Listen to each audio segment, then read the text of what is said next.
Moskow memiliki pertahanan termahal di dunia, tetapi pada dini hari tanggal 17 Mei, pertahanan itu sama sekali tidak berguna. Lebih dari 1.000 drone Ukraina melintasi langit ibu kota Rusia dalam hampir 24 jam berturut-turut. Kilang minyak terbakar, pabrik rudal hancur, bandara lumpuh, dan itu bukan karena keberuntungan, bukan karena kekuatan semata. Ini adalah operasi yang dirancang dengan sangat detail. Dan ketika Anda memahami bagaimana operasi ini berjalan, Anda akan menyadari bahwa perang ini telah naik ke level yang berbeda. Tapi sebelum saya jelaskan apa yang terjadi malam itu, Anda perlu memahami satu hal. Karena tanpa memahami ini, serangan itu akan terlihat seperti sesuatu yang mustahil. Sejujurnya, dalam beberapa hal memang begitu. Lihat, Rusia telah menghabiskan bertahun-tahun membangun tembok tak kasat mata di sekitar Moskow. Lapisan demi lapisan radar, rudal pencegat, dan peralatan yang memantau serta memblokir segala ancaman yang datang dari udara.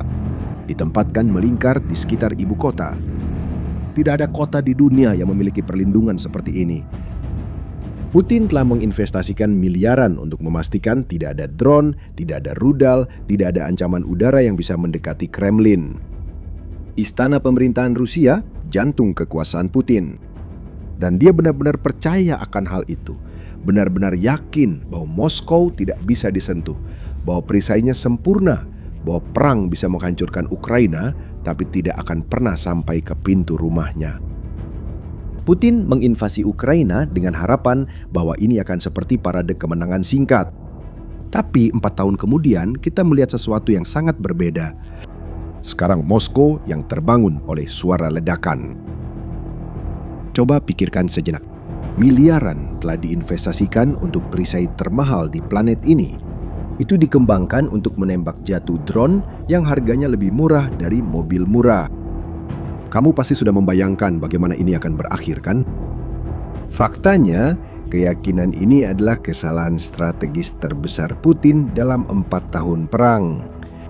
Dan ini bukan pertama kalinya dalam sejarah kekuasaan absolut runtuh, justru karena keyakinan bahwa mereka tak terkalahkan.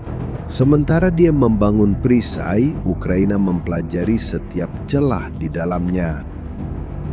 Pikirkan, jika kamu ingin menembus pertahanan udara terpadat di dunia, dari mana kamu akan mulai?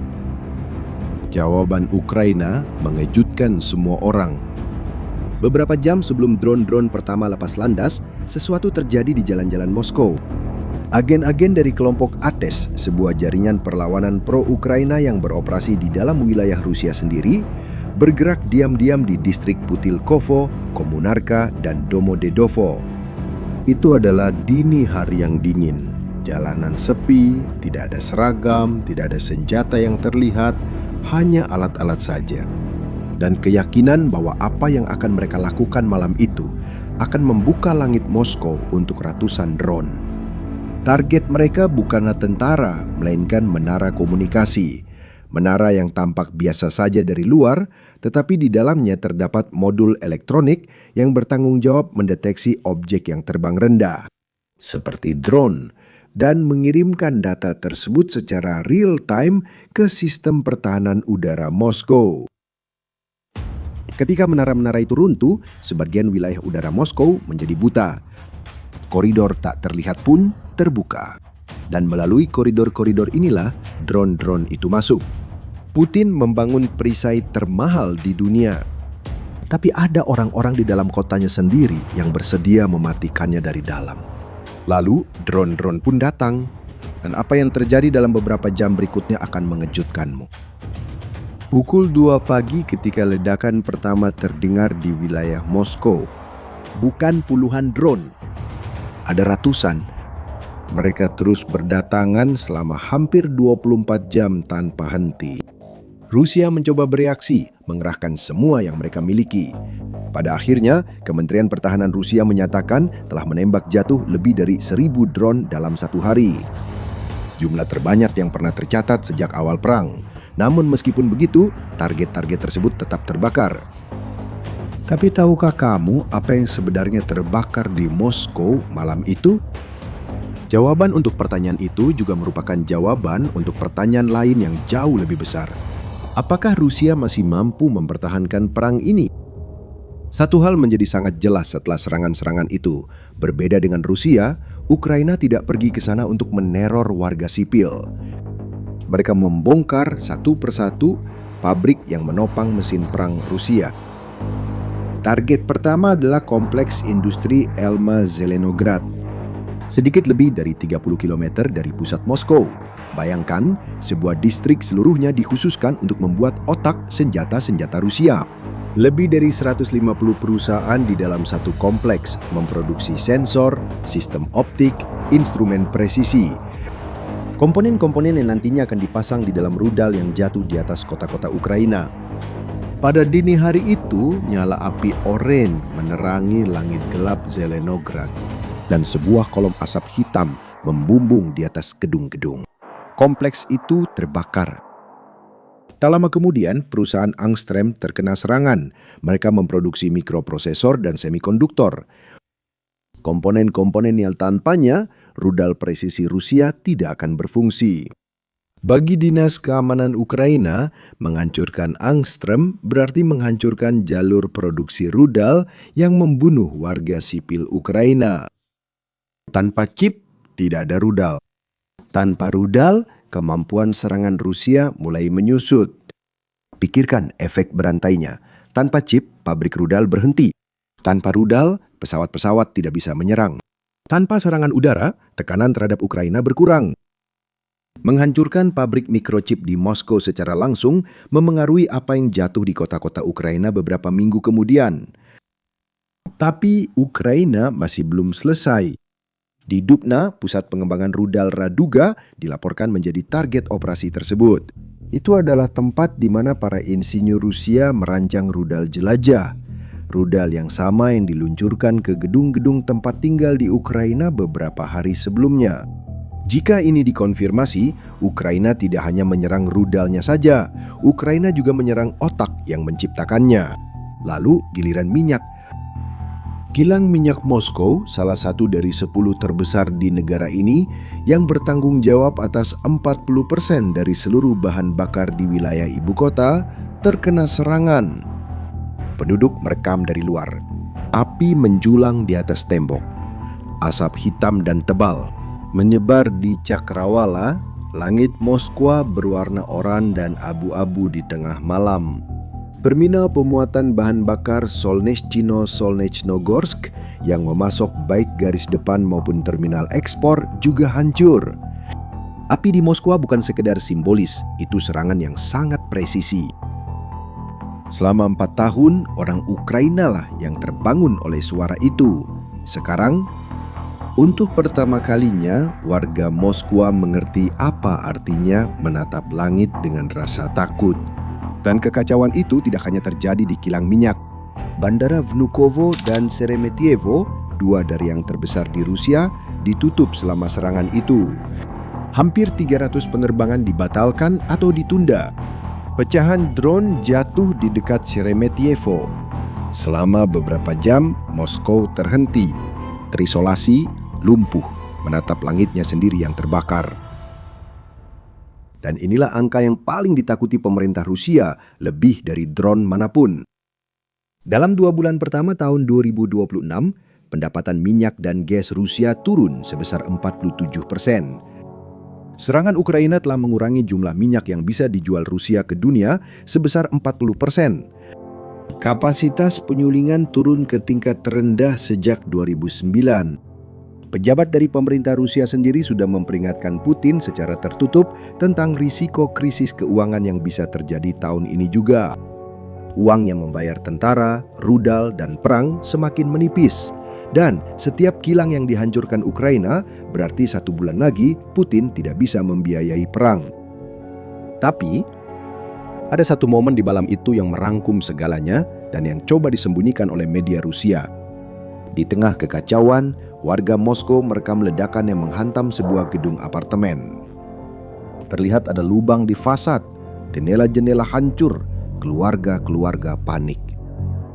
Narasi dari pemerintah Rusia langsung muncul, drone Ukraina, serangan teroris, bukti bahwa Ukraina membunuh warga sipil.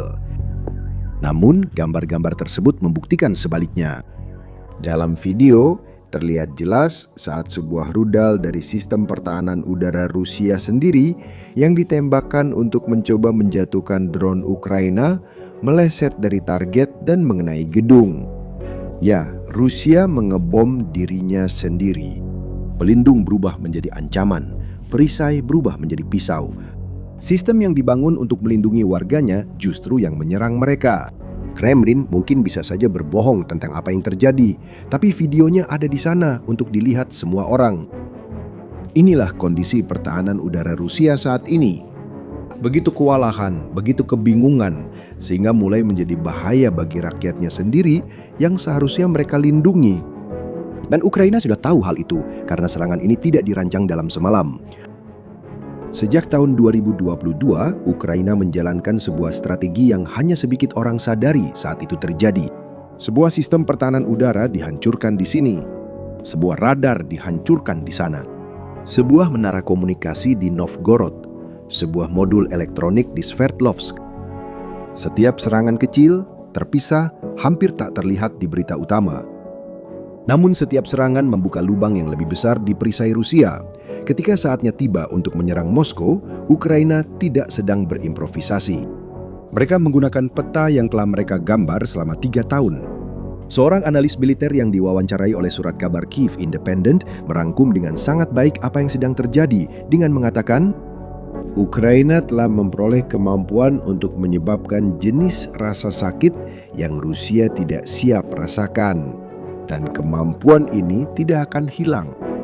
Sementara Moskow terbakar, Ukraina secara bersamaan menyerang pangkalan udara Belbek di Crimea yang diduduki. Satu sistem pertahanan udara hancur. Satu hanggar berisi radar-radar hancur. Satu menara kontrol lalu lintas udara juga hancur. Logikanya kejam dan tepat. Saat Rusia mengawasi langit Moskow, Ukraina menghancurkan lebih banyak pertahanan di tempat lain pada saat yang sama. Putin sekarang menghadapi pilihan yang mustahil. Dia harus memutuskan apakah akan memperkuat Moskow dan melemahkan Crimea, atau melindungi Crimea dan membiarkan ibu kota terbuka. Ini seperti selimut yang terlalu pendek. Jika ditarik ke satu sisi, sisi lain akan terbuka. Jalan manapun yang dia pilih, dia akan kehilangan sesuatu. Sekarang, Putin menghadapi sesuatu yang bahkan lebih buruk daripada serangan itu sendiri. Ketidakpastian. Dia tidak tahu kapan serangan berikutnya akan datang.